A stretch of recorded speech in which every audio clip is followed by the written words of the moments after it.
4 তারিখ আমি ওকে অনেক চেষ্টা করি আটকানোর জন্য, কিন্তু ও আমাকে মিথ্যা কথা বলেই নিচে বের হয় যে আমি বন্ধুদের সাথে একটু দেখা করে আসছি।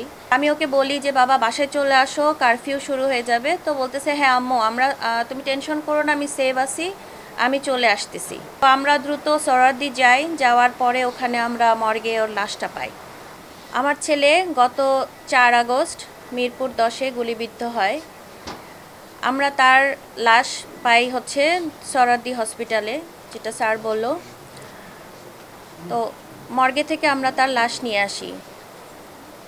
তো আমার একটাই কথা আপনাদের কাছে, একটাই বার্তা, যে আমার বাচ্চা যেন সুষ্ঠু বিচার পায়, এবং কে বা কারা ওখানে গুলি করেছে সেটা আমরা জানি না, যেহেতু আমরা কোনো আসামিকে ওইভাবে করিনি। কিন্তু আমাদের সাবেক প্রধানমন্ত্রীর অনুমতিতেই তো এই কাজগুলো হয়েছে।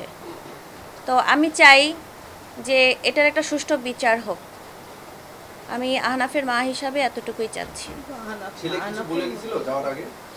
আমার ছেলে প্রথম থেকেই আন্দোলনে আছে, শুরু থেকেই আন্দোলন করেছে। তো 4 তারিখ যখন ও যায়, আমি 3 তারিখ ওকে না বারণ করেছিলাম যে বাবা তুমি যেও, কালকে বের হবে না।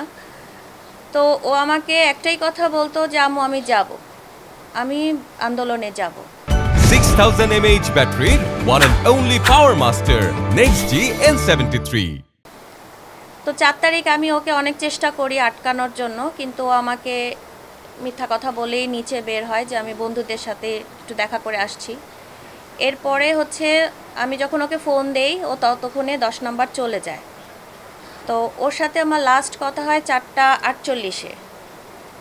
তো আমি ওকে বলি যে বাবা বাসায় চলে আসো, কারফিউ শুরু হয়ে যাবে। তো বলতেছে হ্যাঁ আম্মু, তুমি টেনশন করো না, আমি সেভ আছি, আমি চলে আসতেছি। এরপরে আমি 5টা থেকে 5:15টার মধ্যে ওকে যখন ফোন দেই, ওর ফোনটা অনেকক্ষণ রিং হয়, কিন্তু কেউ ধরে না। এরপর থেকে আমি আর ওর কোনো খোঁজ পাই না। যখন আমি ওকে খুঁজতে বের হই 6টার পরে, তখন হচ্ছে একটা ফোন কল আসে ওর বাবার কাছে, কে বা কারা আমি জানি না। তো বলল যে বড় ভাই একজন ফোন দেয় যে ওর ছবিটা ফেসবুকে আপলোড হয় অজ্ঞাতনামা হিসাবে। তো বলল আঙ্কেল আপনারা দ্রুত ইসলামিয়া ব্যাংক হসপিটালে চলে যান, ওইখানে ও আছে। তো আমরা ওকে জিজ্ঞেস করলাম যে কি হয়েছে, তো আমাদেরকে কিছু বলেনি, বলল ওখানে গেলেই আপনারা বুঝতে পারবেন।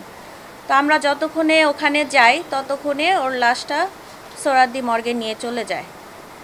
তো ওখানে যাওয়ার পরে আমরা অনেক খোঁজাখুঁজি করার পরে তো কিছু ওখানে স্টুডেন্ট ছিল, ওরা আমাদেরকে বলল যে আন্টি আপনারা, যেহেতু ছবিটা দেখানোর পরে বলল যে আন্টি এরকম অনেকগুলো বডি হচ্ছে আমরা সোহরাওয়ার্দীতে পাঠানো হয়েছে, আপনারা দ্রুত সোহরাওয়ার্দী চলে যান, না হলে ওর লাশটা তো বেওয়ারিশ হিসাবে চলে যাবে।